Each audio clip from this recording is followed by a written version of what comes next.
Yeah, really good. The one thing about Nollywood is that whenever I'm on set, I always feel like I'm part of the family. So, yes, it's fun. It's always new and exciting, and make new friends and family. Well, I was acting for many years in the UK, and I did a lot of West End shows, which is like big shows in the UK. And I wanted something with a bit of tradition and culture, so from there, Nollywood came. Well, I still do a lot of work at home, but Nollywood is where my heart is. So this is where I want to be. It's where I've got my ideas of charity, and I do outreach programs. So yeah, make money here and keep it here. Now you're simply saying you want to settle down in Nollywood. Yes, in Nigeria, full stop. Yeah. Well, I've been blessed to have travelled around. I like everywhere. There's so many different things that different states bring. So I'm happy to be travelling around and still experiencing what Nigeria has to offer. Well, I think all the movie industries, whether we're talking of Nollywood, Hollywood, Bollywood, they're all still moving at their own pace. And I think that Nollywood has come leaps and bounds in the last few years, especially. I've seen some really good movies that could be award winners in kind of the States, for example. So I think that everybody has their own game, but it's the one thing that lacks in Nigeria is equipment. I think that that's what makes things difficult, and the hiring of equipment, and possibly, the general kind of living conditions where we're struggling for light and using generators and relying on not constant power. So that does cause a problem. But with all that taken into account, Nollywood is by far, for me, the best industry to be in. No, I feel the same. I think that, like, once you take a script and you see what you're doing and you get to know your character, it's easy to break boundaries with people's personal life, because you have the character to break the boundary, and then you get to know them for who they are as well. No, not at all. I feel like part of the family here.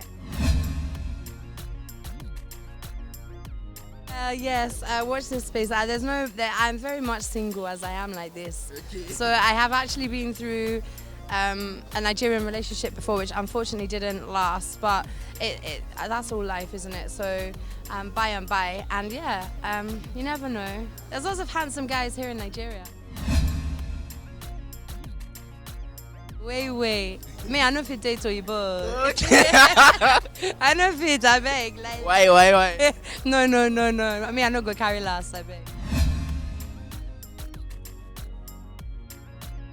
Well, I guess it started way back when I worked for an airline. So I used to come into Lagos regularly on like business trips as cabin crew. And a lot of Brits don't necessarily choose Nigeria as their choice place to go. They want to go to Australia, to America. So when they had trips to Nigeria, I would be the first to say, oh yeah, let me take it. You can take my Australia, you can go to New York or wherever, and we'll swap. So I was here like 2 times every week. And from that, I was watching Nollywood. From Nollywood, I don't know, I just grew a passion and learned. Okay, I faced a lot actually, because I'm quite stubborn, and growing up I found that I didn't really fit into the home environment too easily, so I actually ran away, and people wouldn't think that I'd lived rough, but I did. I lived rough in the UK without any help, no roof over my head, no nothing for years. So that was a big challenge for me.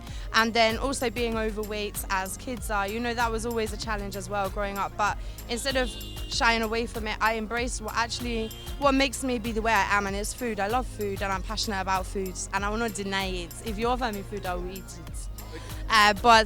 So from there, that again has channeled a new passion of mine, like a cooking show that I'm working on. So, I mean, challenges, I believe, as a young, when you're growing up in your childhood, they always kind of set you up for the future.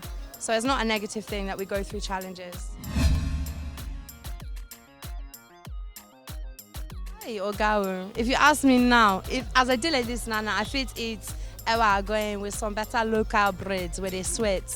or efo and some egusi on the side with some small amala, but I like poundo as well, so I feel take the two.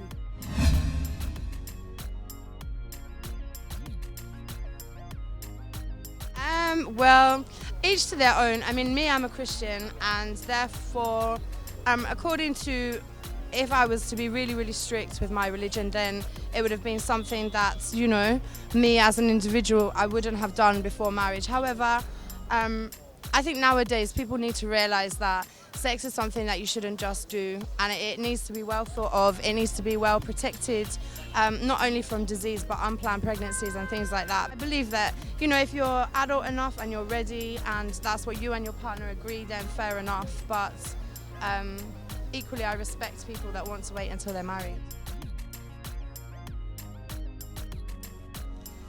It's another difficult one. I mean, people often ask me, you know, when are you having babies and things, and for some people it just doesn't come naturally. For others it does. I mean, it's very difficult, and it's a subject that can be, you know, very touchy for people. However, there is help out there, so people should be advised to go and seek help, go and seek kind of fertility aids if it's something that they can afford.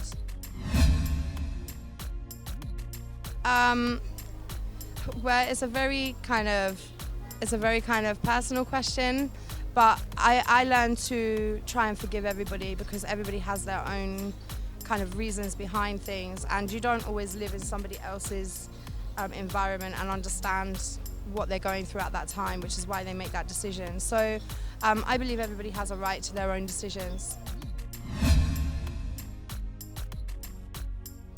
Yeah, I have, yeah. That's why I'm here today on my own rather than with a partner. But I mean, I can forgive and forget, but there's certain things in my life that I respect myself to a point, so I expect, you know, a certain person in my life to respect me to that point as well. So yes, I have been cheated on.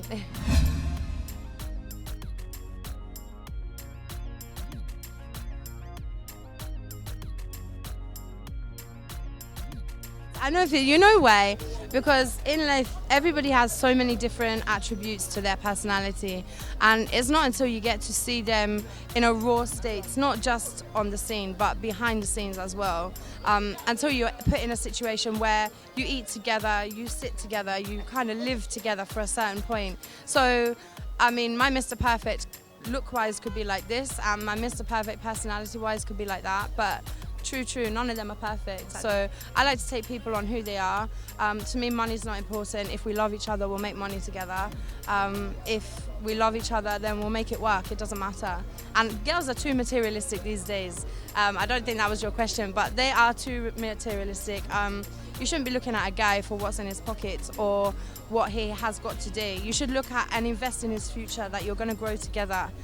He should be like your seed that you plant, and you give him the love, the courage, the nurture, and he will grow and blossom, and you two will then, you know, receive the benefits.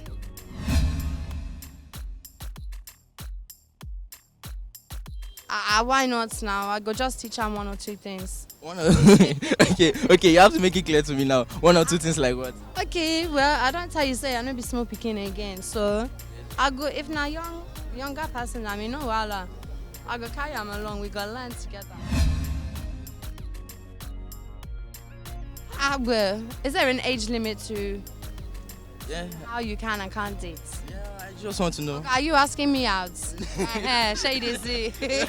I just want to know. Age is just a number. I'm not saying yes or no, it depends on the individual. Yeah. So that's what I want to know. I want to be clear now. No, it depends on the individual now. You don't put age at forefront of your mind. Put your mental capacity, your compatibility together, the way you feel about one another. That is what's important. It's not the age. Hi, my people. Hello. This is your Oyinbo Princess, and you are watching Broadway TV.